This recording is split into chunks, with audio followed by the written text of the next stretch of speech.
I want a divorce after 9 months of marriage. Am I being immature?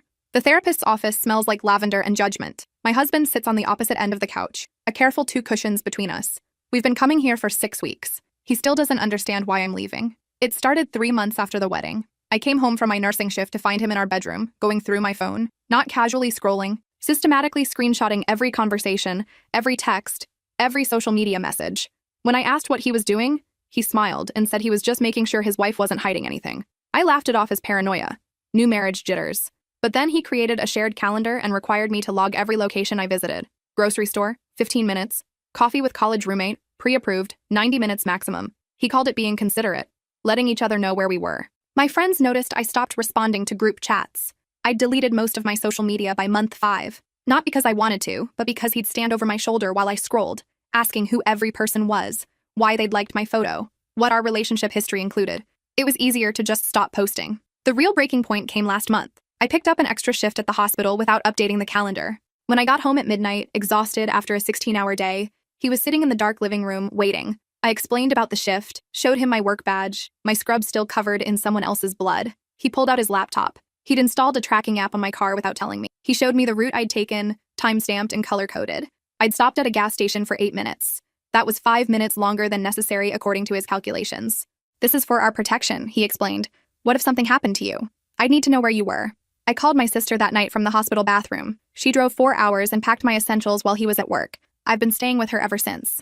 Now, in this therapist's office, he's crying, telling our counselor how I abandoned our marriage over nothing, how he just wanted us to be close, to share everything like married couples should. The therapist asks me to explain my perspective. I tell her about the location tracking, the phone monitoring, the timed errands. The therapist nods, taking notes. My husband interrupts, voice rising. That's called caring about your spouse. That's called being involved in each other's lives. The therapist says quietly that it's called control. The room goes silent. My husband's face changes. Something cold flickers across his expression, so quick I almost miss it. He tells the therapist I'm too sensitive, that I don't understand marriage requires transparency. The therapist looks at me and asks if I have access to his phone. I realize I don't. I've never seen his location history. I don't know his passwords or where he goes. The tracking only flows one direction. After the session, he corners me in the parking lot, says I'm making him look like a monster, that he gave me everything and just wanted to know I was safe. His hand grips my arm, the same spot he always grabs when he's angry. Tomorrow it'll bruise purple. I tell him to let go. He tightens his grip and says we're going to fix this, that I'm going to come home and we're going to work on being better partners. I pull my arm free and get in my sister's car. Through the window, I watch him standing there, phone already out, probably checking the tracker, making sure I really am where I said I'd be. That night, I find an email he sent to my boss 3 weeks ago, asking about my schedule, which doctors I work with, whether any of them are male.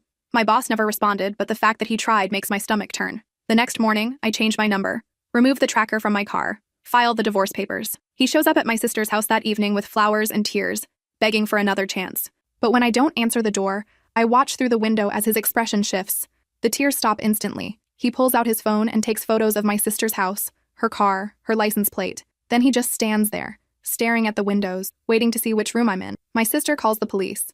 They arrive 20 minutes later and ask him to leave. He goes willingly, apologizing to the officers, explaining there's been a misunderstanding with his wife. The officers look at me through the window, and I see the way they smile at him, pat his shoulder. One of them knows him apparently. They went to high school together. After they leave, my sister locks every door and window. We push her couch against the front door. Neither of us sleeps that night. The next day I go to work. My badge doesn't scan at the employee entrance. Security tells me my access has been revoked. When I get to HR, they're apologetic but firm. There's been a complaint filed against me. Inappropriate conduct with a patient's family member, falsifying time cards, theft of hospital supplies.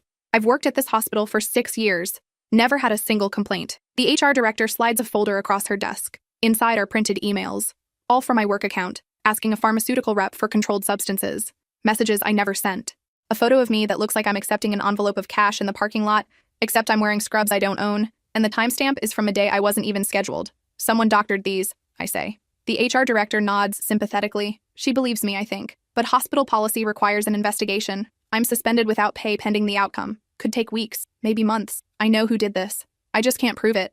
My sister lets me stay as long as I need. She works remotely as a graphic designer, so she's home most days. That makes me feel safer. But 2 weeks later, her biggest client drops her. No explanation, just a terse email about going in a different direction. Then her landlord calls, says there's been a complaint about excessive noise, pet violations, and property damage. My sister doesn't have pets. We've been quiet as mice. The landlord is apologetic, but says if the complaints continue, He'll have to start eviction proceedings. I'm destroying my sister's life just by being here. That night, I start looking for apartments in different cities, somewhere far enough that he won't find me. But every application gets denied. My credit score has mysteriously dropped 200 points.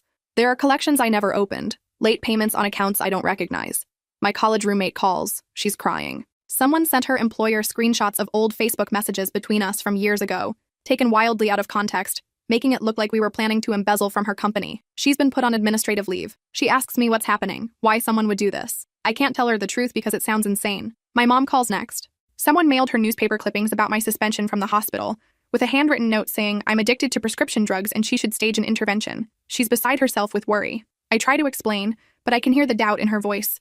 The evidence is stacking up against me. Every part of my life is unraveling. My job, my housing, my relationships, my reputation, and it's all being orchestrated by someone who promised to love me forever. I hire a lawyer. She's expensive, but she's good. She files for a restraining order and requests an emergency hearing. We compile everything: the tracking app, the calendar monitoring, the emails to my boss, the photos outside my sister's house. The lawyer says it's textbook harassment and control. We have a solid case. The hearing is scheduled for Friday. On Thursday night, someone breaks into my sister's car and steals her laptop, the one with all our backup documentation. The police file a report but say there's not much they can do. Petty theft is low priority. We still have copies on my external hard drive. I check it Friday morning before the hearing. Every file is corrupted, completely unrecoverable. At the courthouse, my lawyer presents what evidence we have left: my testimony, the hospital emails, the tracking app history from my old phone. But his lawyer is better. They present character witnesses: his boss, his mother, his childhood priest. All of them testify he's a devoted husband, a pillar of the community, a man who volunteers at the animal shelter every Sunday. They paint me as unstable, a woman who abandoned her marriage and is now making wild accusations to justify her own guilt. They bring up my suspension from the hospital, suggest maybe I'm not thinking clearly due to stress or substance use. The judge denies the restraining order, insufficient evidence of immediate threat. She suggests we continue with marriage counseling. Outside the courthouse, he's waiting. He doesn't approach me, just stands there, hands in his pockets, watching. When I get in my sister's car, I see him take out his phone, probably documenting that I left with her again. My sister drives us to a diner 2 towns over. We sit in a back booth and I cry for the first time since this started. I'm losing. Every move I make, he's 3 steps ahead. He has resources I don't. Money for lawyers. Time to orchestrate this campaign. A clean reputation that makes everyone believe him over me. My sister slides a napkin across the table. On it, she's written an address in Oregon. Her friend from art school lives there, has a spare room, needs a roommate. My sister has already called her. Explained some of what's happening. The friend said I could come anytime. But running means he wins. Running means leaving behind everything I've built. My career, my family, my entire life. My sister takes my hand. Sometimes survival means retreat. She says, you can rebuild. You can't do that if you're broken. I think about Emma from the hospital, 12 years old, fighting leukemia. She didn't give up. She fought through every treatment, every setback. I held her hand through the worst of it, told her she was stronger than she knew. But Emma had people fighting for her. Doctors, nurses, me. Who do I have? A sister who's losing everything because of me. A mother who half believes I'm on drugs. Friends who are slowly cutting contact because associating with me has become toxic. That night, I pack a single bag. My sister gives me cash. Enough for gas and a security deposit. We leave at 3 a.m., hoping to get a head start before he notices I'm gone. We make it 50 miles before my sister's car starts overheating. We pull into a rest stop. While we're checking under the hood, a highway patrol car pulls up. The officer asks if we need help. He's friendly, professional, calls a tow truck for us. While we're waiting, he asks for my sister's license and registration. Routine, he says. Then he asks for mine too. I don't have my license.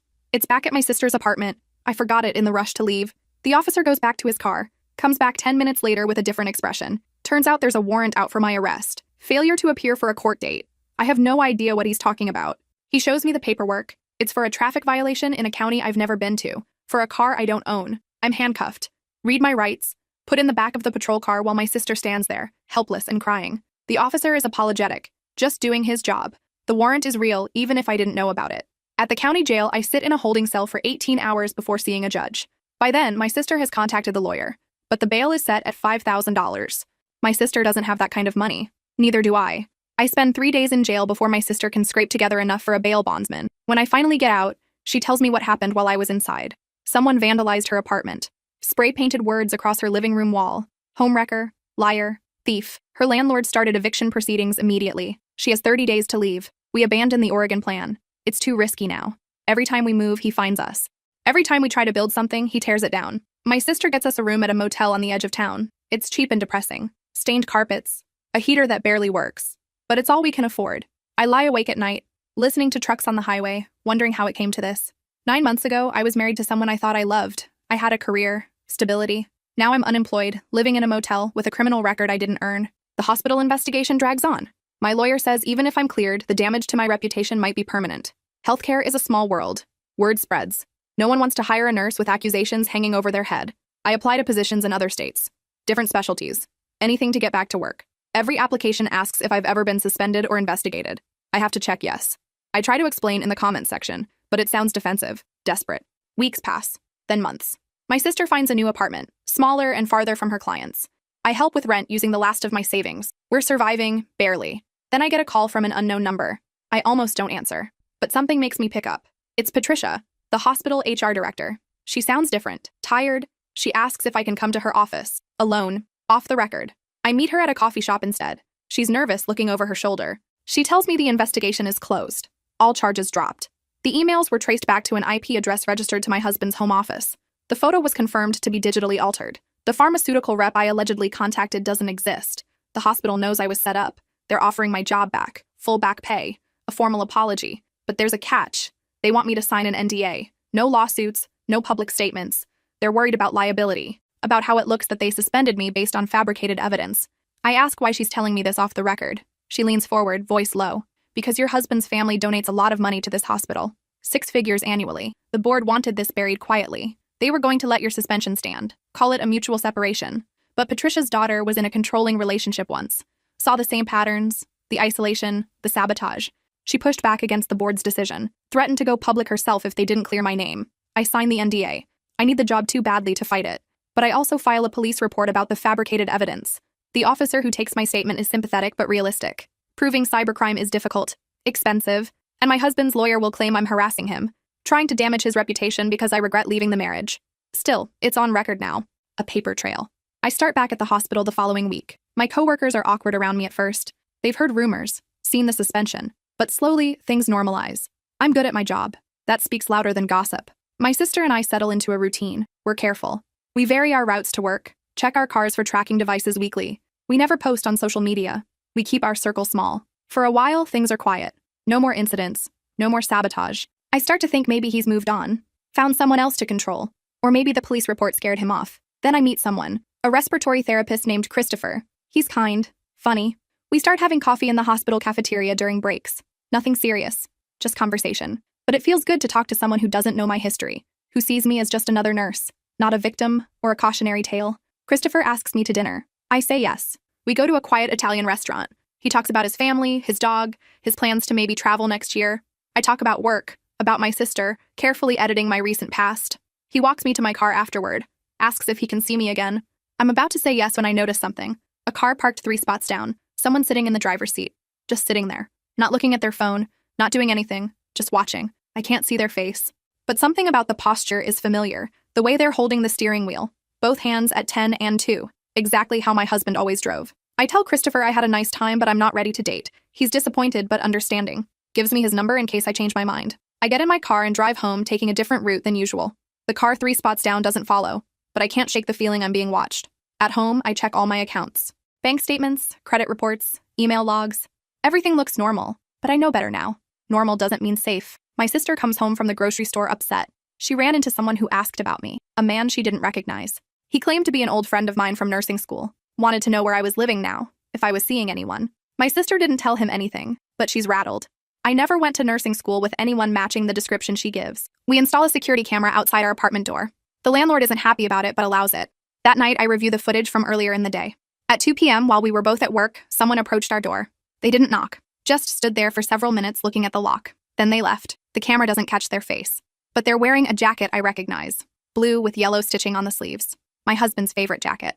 The one he wore on our honeymoon. I file another police report. Bring the footage. The officer says standing outside an apartment door isn't illegal. No crime has been committed. They can't do anything unless he makes a direct threat or attempts to enter the property. My lawyer says we can try for another restraining order. The evidence is stronger now. The fabricated hospital records, the police reports, the camera footage. But it'll be expensive. Court fees, her retainer, money I don't have. My sister offers to help pay. She's been picking up freelance work, rebuilding her client base.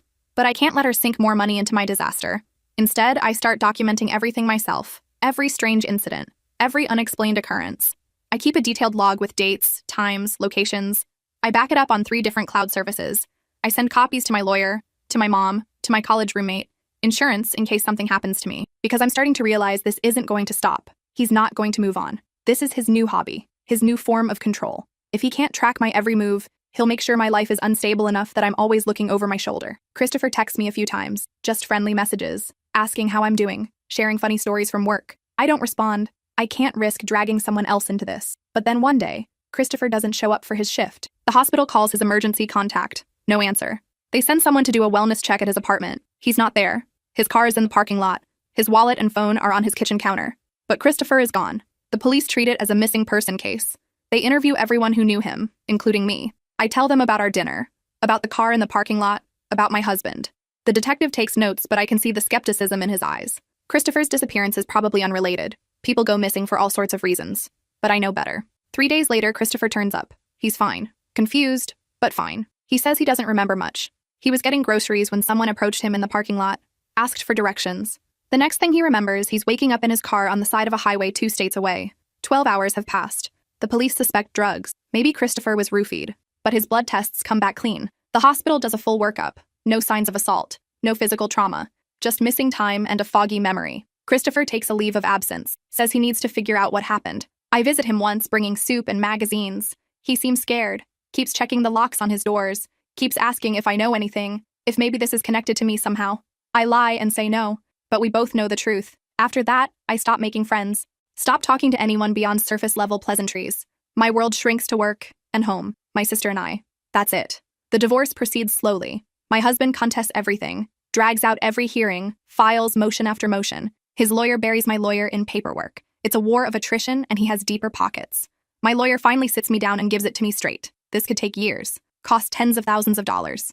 And even if I win, what do I actually get? We don't have kids, no shared assets except debt. The house is in his name, the cars, everything. She suggests I consider settling, take whatever he offers and walk away, start over somewhere else, build a new life. But settling feels like losing, like admitting he was right to control me, right to track me, right to dismantle my life when I dared to leave. I tell her I'll think about it. That night, my sister and I sit on our tiny balcony, drinking cheap wine and watching traffic. She asks what I'm going to do. I tell her I don't know. I'm so tired of fighting, tired of running, tired of waiting for the next disaster. My sister is quiet for a long time. Then she says something that changes everything. You know what your problem is? You're still playing defense. You're reacting to everything he does, trying to protect yourself from his next move. But you're never going to win that way. He's always going to be one step ahead. I ask her what she suggests. She takes a long drink of wine. Go on offense. Stop trying to prove he's dangerous. Start documenting how dangerous he actually is. I don't understand at first. Then she explains. My husband is meticulous, controlled. He plans everything carefully, which means he must be keeping records too. Evidence of what he's done. Plans for what he's going to do next. We just need to find it. But that would mean breaking into his house, accessing his computer. That's illegal. Could land me in real jail. My sister shrugs. So is stalking. So is harassment. So is whatever he did to Christopher. He's been breaking laws for months. You've just been following them. I think about this for days. The risk versus the reward. The possibility of finally having proof versus the possibility of ruining what's left of my credibility. Then I get a call from my mom. She's crying. Someone sent her photos of me. Graphic photos that appear to show me using drugs. Having sex with strangers.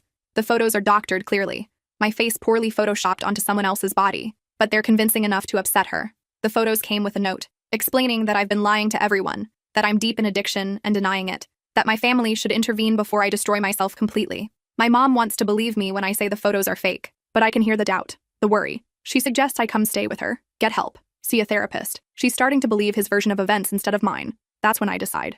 My sister is right. Defense isn't working. It's time to go on offense. We plan carefully. My husband has a routine. Every Tuesday and Thursday, he plays racquetball at his gym. He's gone for exactly 2 hours. Never misses. We wait until Tuesday evening. My sister drops me off 2 blocks from the house. The house I used to live in. The house I haven't seen in 6 months. I still have a key. I was supposed to return it when I left, but it got mixed up with my things. I never told my lawyer. Kept it as insurance. Or maybe as a connection to a life I used to have. My hands shake as I unlock the back door. The alarm beeps. I have 30 seconds to enter the code. I pray he hasn't changed it. He hasn't. Same code we set together. Our wedding anniversary. The house looks the same. Smells the same. Coffee and laundry detergent. For a moment, I'm transported back. Before the tracking, before the monitoring, when I thought we were happy. Then I see the dining room table. It's covered in papers, printed emails, photographs, maps with routes highlighted, a timeline of my movements over the past 6 months. Every place I've gone, every person I've talked to, every attempt I've made to rebuild my life. It's all here, documented in obsessive detail. I take out my phone and start photographing everything. The emails he sent to my boss, the fake accounts he created, the tracking apps, the payment receipts to private investigators, the drafts of threatening notes he never sent, plans for future sabotage. There's a folder labeled Phase 3. Inside are documents about my sister, her social security number, her bank account information, her client list, notes about vulnerabilities he could exploit, another folder about my mom, about Christopher, about everyone in my life. He's been planning this for months, maybe longer. This isn't about winning me back. This is about destroying me completely, methodically, step by step. I'm taking photos as fast as I can when I hear a car in the driveway. My heart stops. He's home early. Racquetball was supposed to go until 8. It's only 7:15. I freeze. The car door opens, closes, footsteps on the front porch. I have two choices: hide and hope he doesn't find me, or run for the back door and hope I'm faster. I run, down the hall, through the kitchen. My hand is on the back door handle when I hear his voice behind me. Going somewhere? I turn. He's standing in the kitchen doorway. Not angry, not surprised, almost amused. Like he expected this, like he's been waiting for it.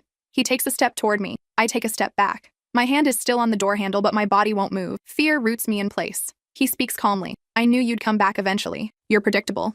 That's what I've always loved about you. You think you're so strong, so independent, but you're just following a script. He gestures to the dining room table. Like what you found? I left it out for you. Wanted you to see what you're up against. Wanted you to understand that you can't win this. I find my voice. Why are you doing this? We're getting divorced. You won. You can move on. He laughs. It's not about winning. It's about teaching you a lesson. You don't get to leave me. You don't get to decide when this ends. I do. He takes another step forward. I turn the handle, pull the door open, but he's faster. His hand slams the door shut. His body blocks my exit. His phone is in his other hand. The screen shows a live feed.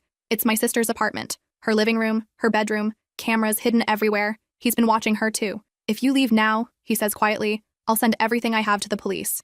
The real police reports will say you broke into my house, stole documents, violated the restraining order I filed against you last week. I didn't know about a restraining order. He smiles. You wouldn't. It was filed in a different county. Same judge who denied yours. Very sympathetic to my situation. My unstable wife who keeps harassing me. The cameras in your sister's apartment, he continues, those were installed by you. At least that's what the receipts show. The ones I created in your name. And the footage? It'll show her with other people, doing things she doesn't actually do, just like the photos I made of you. He's thought of everything, every angle, every contingency. You have two choices, he says. Come back home, be my wife, follow my rules, or I destroy your sister the same way I destroyed you. Then your mom. Then everyone you've ever cared about.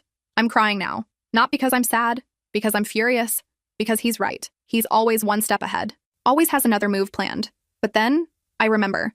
My phone is still recording. Has been recording since I started photographing the documents. It's captured this entire conversation. His confession, his threats, everything. And my sister isn't at her apartment. She's parked outside in her car, waiting. If I'm not out in 10 minutes, she has instructions to call the police, to call my lawyer, to call everyone. I look at him, at this man I once loved, this man I promised forever to, and I see him clearly for the first time. Not as my husband, not as my partner, but as someone deeply broken, someone who equates control with love, someone who can't let go because letting go means admitting weakness. I almost feel sorry for him. Then I remember Emma, my 12-year-old patient, fighting cancer, never giving up. Even when the odds were impossible, even when everyone around her was ready to quit. She didn't survive cancer by being strong. She survived by being stubborn, by refusing to accept that this was how her story ended. I square my shoulders, step back, put my phone in my pocket, still recording. I'm leaving now, I say. You can call whoever you want, do whatever you want. But I'm walking out that door. And if you try to stop me, my sister calls the police. They'll be here in 5 minutes. Maybe less. He laughs. You're bluffing. Maybe. Or maybe I'm finally done playing your game. I open the door. He grabs my arm, the same spot he always grabs. The spot that's been bruised so many times it aches even when he's not touching it. I look down at his hand, then up at his face. If you don't let go right now, the first thing my lawyer does tomorrow is submit this recording to the judge. The second thing is filing criminal charges. The third thing is sending copies to your employer, your family, everyone who thinks you're such a great guy. His grip loosens, just slightly. It's enough. I pull free and walk out the door, down the back steps, across the yard, through the gate. I don't run, don't look back. Just walk with purpose. Like I have every right to be here. Like I'm not terrified he's going to follow. My sister's car is at the end of the block. I get in. She peels away from the curb before my door is even closed. We drive for 3 hours before either of us speaks. She asks if I got what we needed. I show her the recording, the photos, everything. She pulls into a rest stop. We sit in the car. The adrenaline is wearing off and I'm starting to shake. My sister pulls me into a hug. We stay like that for a long time. Then she asks what happens next. I tell her I don't know, but for the first time in months, I feel like I have options. Like I'm not just reacting. Like I'm actually taking steps forward instead of just trying not to fall. We drive to a 24-hour copy place, print everything, make multiple copies, store them in different locations, send them to my lawyer, to a trusted friend, to a safe deposit box. The next morning, my lawyer reviews the evidence. Her eyes get wider with each page, the recording, the documents, the admission of harassment, the threats. "This is good," she says. "This is really good. We can file for an emergency restraining order, get an injunction, possibly press criminal charges for stalking and harassment." But she warns me, he'll fight back. He'll claim the evidence was obtained illegally. He'll say I broke into his house, that I'm the one harassing him. It'll get worse before it gets better. I'm ready for worse. I've been living in worse for months. At least now I'm fighting with real ammunition instead of just my word against his. We file the emergency restraining order that afternoon, attach all the evidence. The judge reviews it, calls an emergency hearing for the next day. At the hearing, my husband brings his lawyer, his character witnesses, his carefully constructed narrative about his unstable wife. But this time we have proof, undeniable, documented, his own words. The judge listens to the recording, reviews the photographs, reads through the plans in phase 3. His face gets progressively darker. When he finally speaks, it's to my husband's lawyer. "Your client has committed several crimes. Harassment, stalking, potentially wiretapping. I'm granting the restraining order. Your client is to have no contact with the petitioner. No direct, no indirect, no third parties. He is to stay at least 500 feet away at all times." He looks directly at my husband, and I'm referring this case to the district attorney. They'll determine if criminal charges are warranted. But based on what I've seen here today, I strongly suspect they are. My husband's face drains of color. This is his nightmare. Public exposure, loss of control, consequences. His lawyer tries to argue, claims the evidence was obtained illegally. The judge cuts him off. "Your client admitted to harassment in that recording, admitted to planting false evidence, admitted to blackmail. The method of obtaining evidence is irrelevant when the crimes are this egregious." We leave the courthouse. My husband is still inside with his lawyer, planning their next move. But for the first time, he's on defense. He's reacting to me instead of me reacting to him. My sister and I go to the same diner where we had our breakdown months ago. This time, we order celebratory pancakes. Things aren't over. The divorce still has to be finalized. The DA still has to decide about charges. My husband still knows where we live, but something fundamental has shifted. I'm not running anymore. I'm standing my ground. The DA does press charges. 3 counts of harassment, 2 counts of stalking, 1 count of computer fraud for the fake hospital emails. My husband hires an expensive defense attorney, posts bail, goes home to await trial. The hospital catches wind of the criminal case. Patricia, the HR director, calls me personally, says the hospital is conducting its own investigation into the fake evidence. They're considering legal action against him, both for what he did to me and for attempting to manipulate their systems. My nursing license is completely cleared. No flags, no marks, like none of it ever happened. My friends start reaching out again. They'd heard rumors, seen the accusations. But now they're seeing the truth. Some apologize for doubting me. Others just want to catch up. Either way, my social circle is slowly rebuilding. Christopher calls. He's back at work, doing better. He heard about what happened through the hospital grapevine. He asks if I want to talk sometime. Not a date, just coffee. As friends who've both been through something terrible.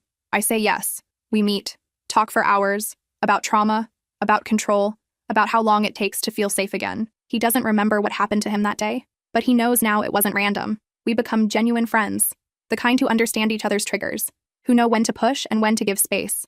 It's nice, uncomplicated, safe. The trial takes 11 months to begin. My husband pleads not guilty, claims everything was a misunderstanding, that he was just concerned about his wife, that I'm exaggerating, that the recording was taken out of context. I testify for 3 days, go through every incident, every moment of control, every act of sabotage. His lawyer tries to make me look unstable, asks about my suspension, my missing time, my relationship with Christopher. But the evidence speaks louder than his insinuations. The jury deliberates for 6 hours. Guilty on all counts. He's sentenced to 3 years. Could be out in 18 months with good behavior. It's not enough. Not for what he put me through. But it's something. It's validation. It's proof that I wasn't crazy. That what happened to me was real and wrong. The divorce is finalized 2 weeks later. I get nothing except my freedom. But that's all I wanted anyway. My sister and I move to a new city, start fresh. She builds her business back up. I get a job at a different hospital. Better pay, better hours, a supportive team that actually believes in work-life balance. I start therapy, real therapy, not couples counseling with my abuser. Just me and a kind woman who specializes in domestic abuse. We work through the trauma, the hypervigilance, the constant waiting for the next disaster. It takes 2 years before I stop checking for tracking devices, 3 years before I stop varying my route to work, 4 years before I can share my location with someone without feeling like I'm being monitored. But slowly, gradually, I heal. I make new friends, join a book club, adopt a cat, do normal things that normal people do without constant fear. Christopher and I stay friends, Eventually, he starts dating someone, a teacher he met at his gym. She's kind, patient, good for him. When he tells me about her, I'm genuinely happy. Not jealous, not worried, just happy that someone good is finding happiness. My sister meets someone too, an accountant who thinks her creativity is beautiful, who supports her business, who treats her like an equal partner. They get married 3 years after we moved. I'm the maid of honor, stand beside her while she promises forever to someone who actually deserves it. I don't date for a long time. 5 years, actually. I'm too busy rebuilding, rediscovering who I am without someone tracking my every move, learning to make decisions based on what I want instead of what someone else will allow. When I finally do start dating again, it's casual. Coffee dates. No pressure. The first time someone asks for my number, I have a panic attack in my car afterward. But I don't give up. I keep trying, keep pushing through the fear. Eventually, I meet someone who gets it, who understands why I need space, why I can't share my location, why I don't want to merge our social media accounts or share passwords. Someone who sees boundaries as healthy instead of suspicious. We take it slow. So slow my sister jokes we're moving backward. But slow feels right. Safe. Like I'm in control of the pace instead of being swept along by someone else's agenda. My ex-husband gets out of prison after 20 months. I don't hear from him. Don't know where he goes. Don't care. The restraining order is permanent. If he violates it, he goes straight back to jail. That knowledge is enough to let me sleep at night. Sometimes I think about those 9 months. The worst 9 months of my life. How quickly everything fell apart. How easily he dismantled everything I'd built. But I also think about what came after. The 5 years it took to put myself back together. The strength I found that I didn't know I had. The people who stood by me when it would have been easier to walk away. I'm not the same person I was when I walked into that therapist's office. That woman was scared, confused, questioning her own sanity, wondering if maybe she was being immature, if maybe she was throwing away a good marriage over nothing. Now I know better. Now I know that what I experienced was abuse. Real, documented, criminal. And I know that leaving wasn't immature. It was the bravest thing I've ever done. Sometimes patients at the hospital ask me for advice, usually the ones with suspicious bruises and defensive partners, the ones who make excuses, who seem scared to leave. I tell them what I wish someone had told me. That control isn't love. That privacy isn't the same as hiding. That someone who truly cares about you won't need to track your every move to feel secure. And I tell them that if they do leave, it might get worse before it gets better. That abusers don't let go easily. That the most dangerous time is right after you walk away. But I also tell them that it's worth it. That freedom is worth fighting for. That they deserve to live without fear. That there's a whole life waiting on the other side of that fear. A better life. A life they get to choose. Some listen, some don't. I understand both reactions.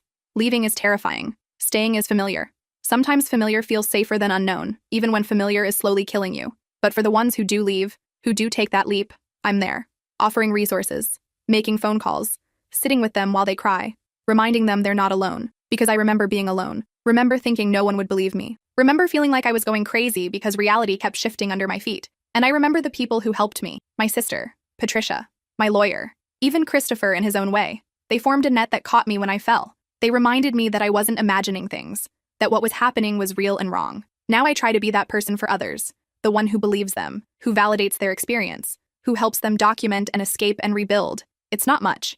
In the grand scheme of things, I'm just one person, but every person I help is someone's sister, someone's daughter, someone's friend, and every person who escapes is a victory against the people who think they can control others through fear. I've been free for 7 years now. 7 years since I walked out of that house with a recording that changed everything. 7 years since I stopped playing defense and went on offense. 7 years since I decided I was worth fighting for.